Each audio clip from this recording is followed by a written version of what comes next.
우리가 읽은 요한복음 18장의 말씀을 보면 예수님께서 체포당하시는 모습이 기록되어 있습니다. 당시 해마다 6월절 기간이 되면 유대인들은 전국 방방곡곡에 흩어져 있다가 예루살렘으로 와서 6월절 축제를 참여하곤 했다고 합니다.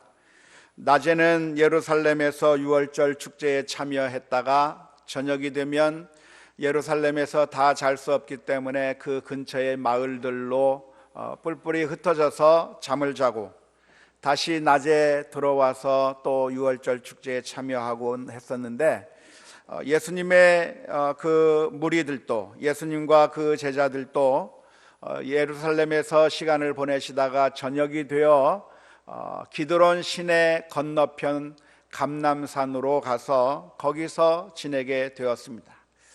그것은 예수님께서 평상시 늘 기도하던 기도의 장소였는데, 거기서 기도하고 계셨을 때 유다와 그리고 유다가 이끌고 온 군대들이 예수님을 체포하는 장면이 오늘 본문의 말씀 가운데 기록되어 있습니다. 예수님께서 기도하시며 하나님 앞에 엎드린 그 장소에서 유다가 이끌고 온 군대들에 의해 예수님은 체포되셨고 결국 재판을 받게 되었고 십자가에 못 박혀 죽게 되는 그 일련의 사건들이 벌어지게 되는 것을 우리는 잘 알게 됩니다. 그런데 어떤 사람들은 이런 질문을 합니다. 가룟 유다가 예수님을 팔아버렸고 가룟 유다가 예수님을 넘겼기 때문에 예수님께서 십자가에 못 박힌 것이라고 하면서 바로 그 가룟 유다가 없었더라고 한다면 어떻게 우리가 구원을 받을 수 있었겠는가? 그런 궤변을 늘어놓으면서, 그러니까 우리의 구원을 위해서 가룟 유다가 아주 지대한 공헌을 한 것이라고 그렇게 주장하는 사람들이 많이 있습니다. 아마 불신자들하고 이야기를 하다 보면, 좀 독특하고 좀 짓궂은 사람들하고 이야기를 하다 보면 그런 이야기를 듣는 경우가 종종 있을 것입니다. 그런데 이런 종류의 생각은 오늘날에만 나타나는 생각이 아니라 우리 기독교 역사를 살펴보면 이미 이전에 살던 사람들 가운데서도 그런 비슷한 생각을 했던 사람들이 있다는 것을 알 수가 있습니다. 1976년에 이집트의 한 골동품 상이 발견한 어떤 문서가 하나 있었는데요, 그 조그마한 문서를 해독해서 2006년 4월에 발표하게 되어 전 세계적으로 센세이션을 일으킨 문서가 하나 있습니다. 혹시 아마 여러분들도 들어보셨는지 모르겠지만 유다 복음서라고 하는 것이 발표가 되었습니다. 이 유다 복음서라고 하는 것은 4세기 문서인데요, 학자들에 의하면 이 유다 복음서는 훨씬 그 이전에 한 2세기 정도의 뿌리를 두고 있는 것이라고 하는 그런 문서니까 굉장히 오래된 문서요, 또 예수님 당시로부터 한 200년 혹은 300년 정도 뒤에 있었던 문서라고 할 수 있는데, 그 유다 복음서의 내용을 살펴보면 그 유다 복음서의 내용이 예수님의 12제자 가운데서 유일하게 예수님의 말씀을 제대로 깨달아 알아들은 사람은 가룟 유다였고, 그 가룟 유다가 예수님과 아주 그 대화를 나누는 가운데 예수님을 팔아서, 그래서 예수님의 몸을 십자가에 못 박히게 만드는 그런 공로가 있는 사람이라고 그렇게 유다 복음서에 써 놓았다고 하는 뉴스를 들어보셨을 것입니다. 이 유다 복음서라고 하는 것은 정통 문서는 아니고 기독교 이단들 가운데 당시에 영지주의라고 하는 이단이 있었습니다. 그 영지주의 이단 쪽에서 나온 그런 엉터리 문서니까 우리가 그 문서를 신뢰할 수는 없을 것이라고 생각은 하지만, 적어도 우리가 사람들의 마음 가운데 가룟 유다에 대한 변호, 가룟 유다에 대한 그런 좋은 마음을 가지고 있는 사람들이 역사상으로 종종 있어 왔다고 하는 사실을 우리가 알 수 있을 것입니다. 하지만 성경을 살펴보면 가룟 유다에 대한 예수님의 평가는 아주 냉혹합니다. 마가복음 14장 21절 말씀에 보면 예수님의 말씀이 기록되어 있습니다. 마가복음 14장 21절 말씀에 인자는 자기에 대하여 기록된 대로 가거니와 인자를 파는 그 사람에게는 화가 있으리라. 그 사람은 차라리 나지 아니하였더라면 자기에게 좋을 뻔하였느니라. 우리 주님께서 가룟 유다에 대해서 이런 평가를 내려주셨습니다. 우리가 구원을 받는 길에는 수많은 사람들의 역할들이 있었습니다. 예수님을 십자가에 못 박은 사람들이 누가 있습니까? 잘 아는 대로 가룟 유다가 예수님을 팔아먹었고요, 대제사장이 예수님을 재판했습니다. 십자가에 못 박으라고 외쳤던 군중들이 있었습니다. 예수님을 재판했던 빌라도가 있었고요, 예수님을 직접 십자가에 못 박은 로마 병정들이 있었습니다. 역사상 이런 악역들이 있었기 때문에 예수님께서는 십자가에 못 박히게 된 것이지만, 그러니까 우리가 구원받게 된 것은 그런 악역들이 있었기 때문에 구원을 받는 것이라고 말하면 안 된다고 말씀드릴 수 있습니다. 예수님께서는 분명하게 가룟 유다를 향해서 선언하셨습니다. 그 사람에게는 화가 있으리로다. 악역을 자처하며 예수님을 십자가에 못 박는데 일조했던 그 가룟 유다를 향해서 예수님은 선언하시기를 그 사람은 차라리 태어나지 않았더라면 훨씬 더 좋을 뻔하였다고 예수님께서 말씀하신 것입니다. 가룟 유다가 없었더라고 한다면 우리의 구원이 이루어지지 않는 것이 아닙니다.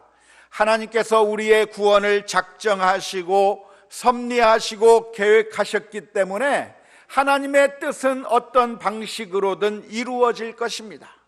예수님을 십자가에 못 박는 그 길 가운데 가룟 유다라고 하는 사람이 없었다 할지라도 예수님께서는 십자가에 못 박혀 죽으실 것이고 그 보혈의 피를 통해서 우리가 구원을 얻게 될 것입니다.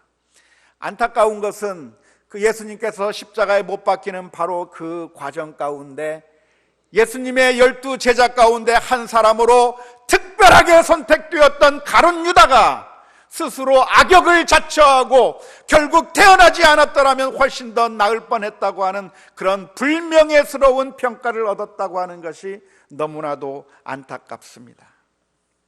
사랑하는 성도 여러분, 고난주간을 맞이하면서 오늘 저와 여러분들이 우리들을 돌아보면서 하나님 앞에 우리들이 기도하며 나아갔으면 좋겠습니다. 우리가 주님의 일을 이루는 가운데 악역을 자처할 것이 아니라 선한 일을 자처하는 선한 역할을 감당하는 사람들이 되게 하여 주옵소서.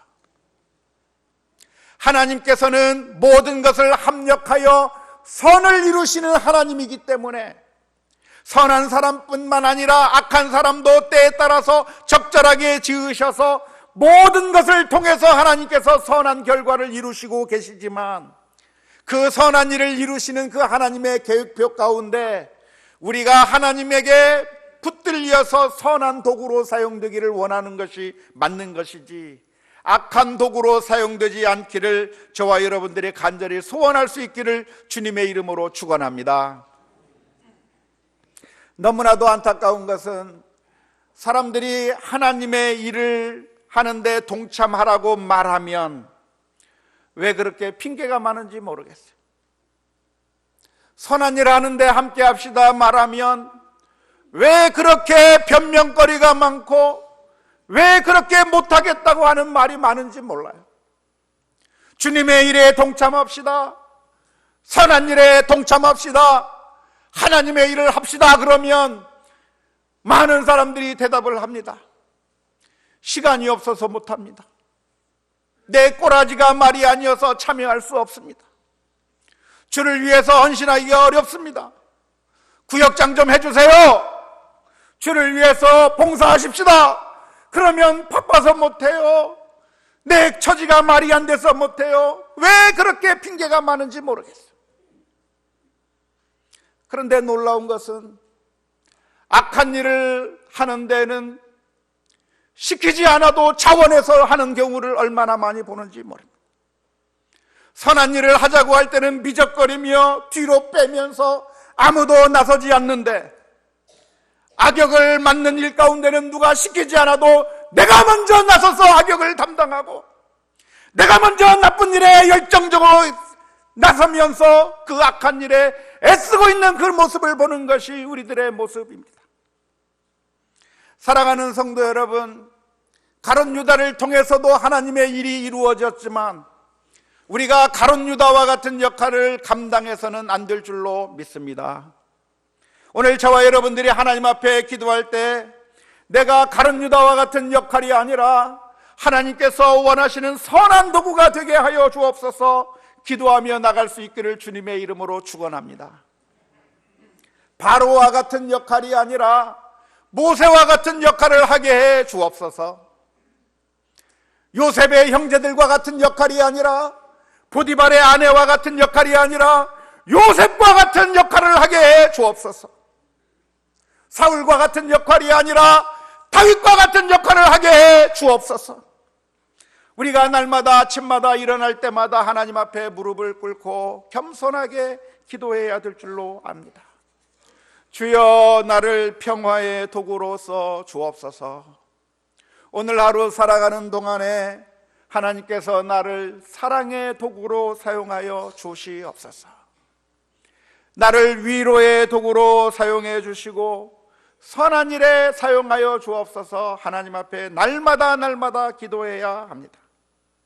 주여, 내 입술에 파수꾼을 세워주셔서 내가 하는 이 말 한마디로 사람들에게 용기를 심어주게 하시고 내가 하는 이 말로 하여금 사람들에게 기쁨을 주게 해주시고 내 손과 발을 하나님께서 만져주시고 인도해 주셔서 선한 일에 우리가 사용될 수 있게 해달라고 하나님 앞에 기도하는 우리 모두가 다 될 수 있기를 주님의 이름으로 축원합니다. 군인들이 예수님을 체포하려는 그 순간에 용감하게 주를 위해서 나선 사람이 있었습니다. 그 사람은 바로 베드로였습니다. 유다가 군인들을 이끌고 와서 예수님을 체포하려고 하는 그 순간에 베드로는 울분을 토하면서 급한 마음에 자기에게 있는 칼을 빼들었습니다. 칼을 빼들어서 그들을 향해서 휘둘렀는데 제사장의 종 말고라고 하는 사람의 귀를 잘라버렸다고 오늘 성경 말씀에 기록하고 있습니다. 베드로와 같은 사람이 예수님의 제자였다고 하는 것이 얼마나 감사한 일인지 모르겠습니다. 가룟 유다처럼 예수님을 팔아버리고 예수님을 배반한 제자가 있었는가 하면 베드로와 같이 예수님을 위해서라고 한다면 물불을 가리지 않고 충성스럽게 주를 위해서 칼을 빼줄 수 있는 그런 열정적인 사람이 있었다고 하는 것이 얼마나 감사한지 모릅니다. 하지만 놀랍게도 예수님께서는 베드로를 보시면서 고맙다고 말씀하지 않으셨습니다. 예수님께서 오히려 그 베드로를 책망하셨습니다. 칼을 다시 칼집에 넣으라고 말씀하셨습니다. 가룟 유다가 악한 도구라고 한다면 베드로는 선한 도구로 사용되었으니까 괜찮은가 했을 때 예수님께서는 그 베드로를 향해서 괜찮다고 말씀하지 않으셨습니다. 마태복음 26장 52절 말씀에 보면 이렇게 기록합니다. 이에 예수께서 이르시되 내 칼을 도로 칼집에 꽂으라. 칼을 가지는 자는 다 칼로 망하느니라. 오늘 이 고난주간에 우리가 예수님의 말씀을 깊이 묵상했으면 좋겠습니다. 우리는 이 세상에 살면서 이 세상의 방식에 늘 끌려다니는 경우가 얼마나 많은지 모릅니다. 이 세상에서는 우리가 살 때 이 세상의 방식이 우리들에게 주입이 될 때가 많은데 이 세상의 방식은 무엇입니까? 힘을 가져야 된다는 게 이 세상의 방식입니다. 힘을 가져야 무시당하지 않고 권력을 가지고 본때를 보여줘야 사람들이 나를 무시하지 않으면서 내가 이 세상에서 제대로 살 수 있다고 하는 것이 이 세상의 방법이라고 말할 수 있습니다. 만일 우리가 이 세상에 살면서 나의 약점을 보이고 연약함을 드러낸다고 한다면 사람들이 무시하고 달려들기 시작합니다. 사람들과의 관계 가운데서 내가 온유하게 나가면 사람들이 나를 이용해 먹으려고 하고 나를 짓밟아 버리는 그런 모습들을 우리가 얼마나 많이 경험하는지 모릅니다. 그래서 우리가 이 세상에서 살아갈 때 연약한 모습을 보이지 않고 오히려 강하게 나가야만 그래야 승리할 수 있을 것이라고 하는 그런 생각들이 우리들의 마음을 장악하고 있습니다. 하지만 예수님께서 베드로를 향해서 말씀합니다. 도로 다시 칼을 칼집에 넣어라. 왜 그렇습니까? 하나님의 나라는 무력으로 만들어지는 것이 아니라 사랑으로 정복하는 것이 하나님의 나라이기 때문에 그렇습니다. 역사학자들은 기독교의 역사를 연구하면서 언제부터 기독교가 타락하게 되었는가를 분석할 때 대부분의 많은 역사학자들이 이구동성으로 하는 말이 그것은 기독교가 힘을 갖게 되기 시작하면서부터 기독교가 타락하게 되었다고 분석하곤 합니다. 기독교가 소수였고 예수님을 믿는 사람들이 소수였을 때에는 핍박을 당하면서 지하로 숨어들고 고난을 당하고 고통을 당하면서 그렇게 신앙생활을 했지만, 그렇게 고난을 당하면서도 복음이 더 능력 있게 전파되었지만, 언제부터 기독교가 하강곡선을 걷게 되었는가? 그것은 바로 기독교가 국교로 선포되면서부터 그랬다고 하는 겁니다. 로마의 황제 컨스탄틴 왕자가 기독교를 국교로 선포하는 그 순간에 이제는 더 이상 성도들이 숨어서 신앙생활을 할 필요가 없고, 아니 국가의 공무원이 되려면 기독교인이 되어야만 공무원을 할 수가 있겠고, 그래서 성공하기 위해서는 반드시 기독교를 믿어야 되는 그런 현상이 생겼을 그때부터 기독교는 하락의 길로 걸어가게 되었다고 하는 것이 역사학자들의 공통적인 분석입니다. 오늘날 우리 한국교회는 왜 이런 위기가 오게 되었는가? 교회가 힘을 가지게 되면서부터 오히려 위기를 맞이하게 되었다고 분석을 합니다. 우리는 복음의 힘을 믿는 것이 아니라 우리가 다수라고 하는 다수의 힘을 가지고 밀어붙이고 우리의 권력을 사용해서 세상 사람들을 굴복시키면 굴복되는 줄 알고 그렇게 살다가 결국 우리가 망하는 길로 가게 되었다고 하는 것입니다. 복음은 칼을 사용해서 승리하는 것이 아니라 사랑으로 세상을 감동시키고 믿음의 길로 사랑으로 초대하는 것이, 그것이 복음의 진가라고 하는 사실을 오늘 우리가 기억해야 될 줄로 믿습니다. 오늘 이 아침에 우리가 기도할 기도의 제목이 있다고 한다면, 하나님, 우리가 이 세상의 방법대로 사는 것이 아니라 하나님의 방법대로 살게 하여 주옵소서.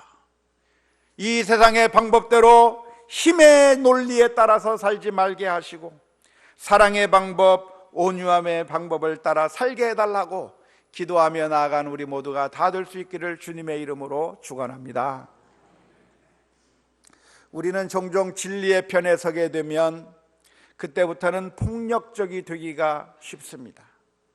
내가 옳다고 생각하는 순간 우리는 화내도 괜찮고 폭력을 써도 괜찮다고 하는 잘못된 생각을 할 때가 참 많이 있습니다.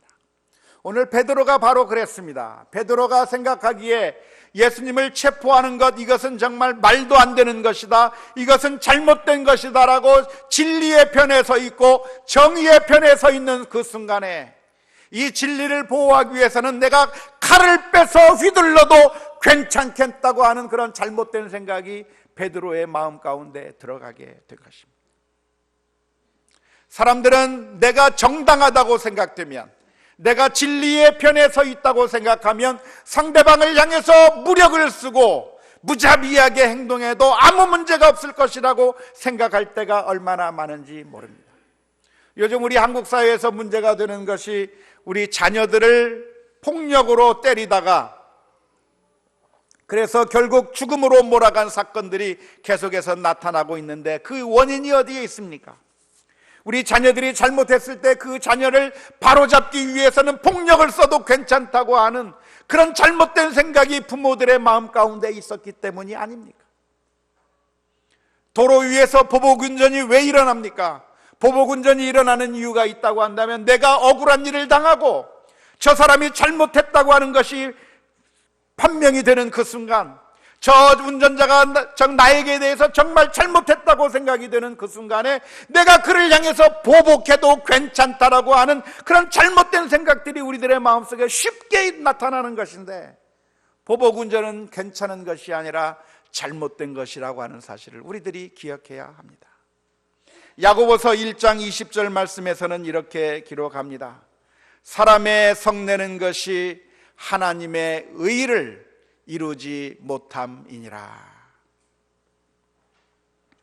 우리가 하나님의 말씀의 편에 서 있다고 해서 화를 내고 폭력을 쓰고 그래서 우리가 하나님의 의를 지킬 수 있다고 생각한다면 그것은 큰 오산이라고 하는 사실을 생각하면서, 베드로가 실수했던 바로 그 실수를 오늘 우리도 행하지 아니하도록 하나님 앞에 엎드리고 또 엎드리는 그런 우리 모두가 다 될 수 있기를 주님의 이름으로 축원합니다. 마지막으로 오늘 본문의 말씀 가운데서 예수님께서는 이렇게 말씀해 주셨습니다. 요한복음 18장 11절 말씀에 예수께서 베드로더러 이르되 칼을 칼집에 꽂으라. 아버지께서 주신 잔을 내가 마시지 아니하겠느냐 하시니라 그랬습니다. 예수님께서는 힘이 없어서 체포당하신 것이 아닙니다. 예수님께서는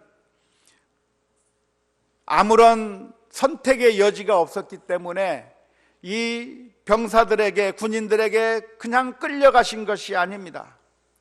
예수님께서는 오히려 하늘에 있는 12영들을 동원하셔서 그 자기를 잡으러 온 그 사람들을 다 물리칠 수 있는 그런 권세가 있으셨습니다.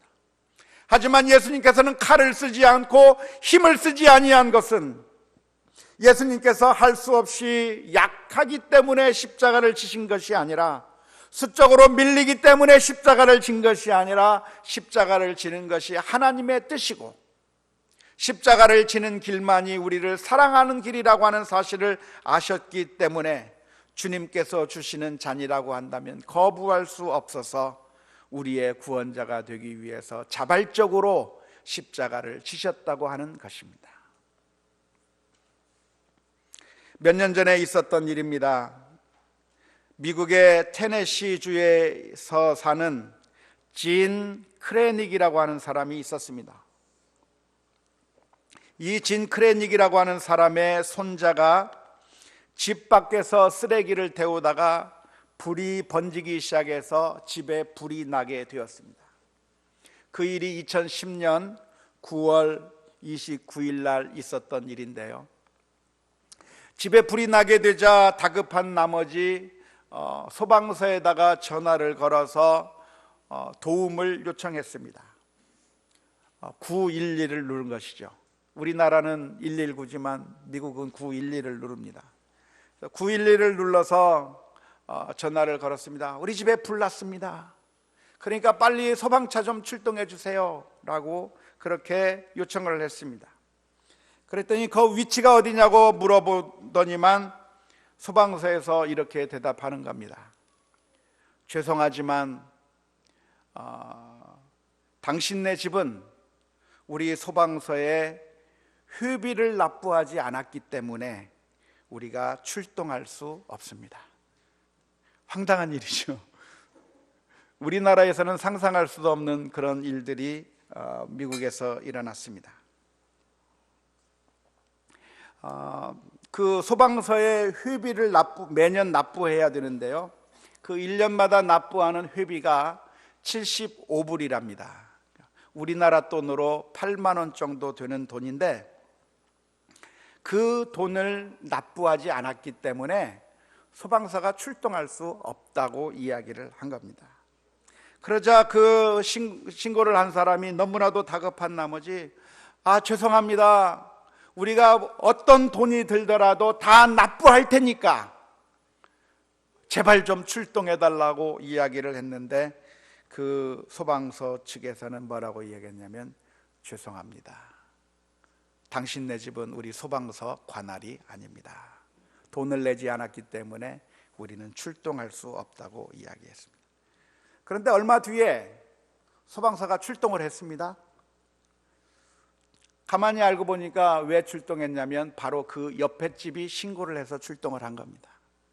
그 옆에 그 집에서 불이 난 그 불이 그 옆집으로 번질까 봐 그 옆집에서 신고를 했는데, 그 소방차들이 출동을 해서 그 옆집에다만 물을 뿌리고 그 옆집을 보호해주고, 이 진 크레닉이라고 하는 사람의 그 집은 불이 타고 있는데도 전혀 물 한 방울 뿌려주지 않고 그냥 다 타게 만들어 버렸다는 거예요.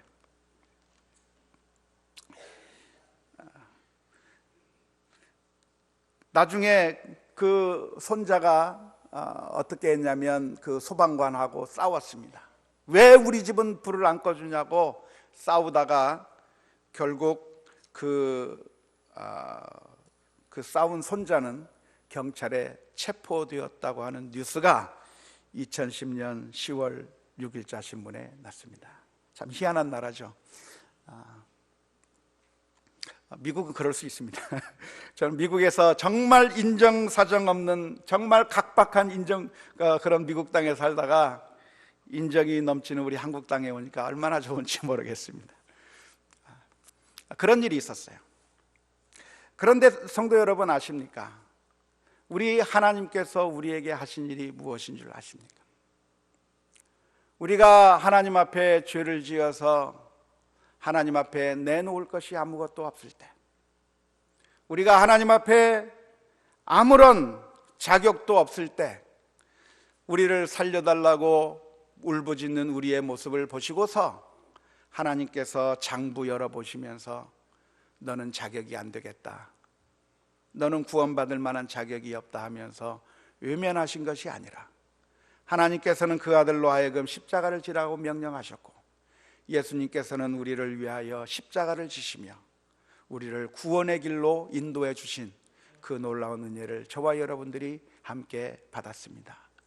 오늘 이 시간에 우리는 성찬식에 참여하게 될 텐데, 이 성찬 예식을 통해서 우리는 하나님의 은혜를 다시 한번 기억하는 시간이 되었으면 좋겠습니다.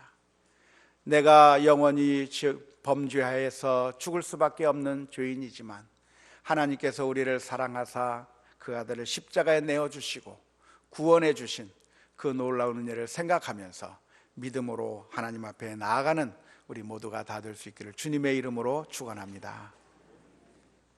우리 144장 찬송가 1절 2절을 부르시면서 성찬 예식을 준비하겠습니다.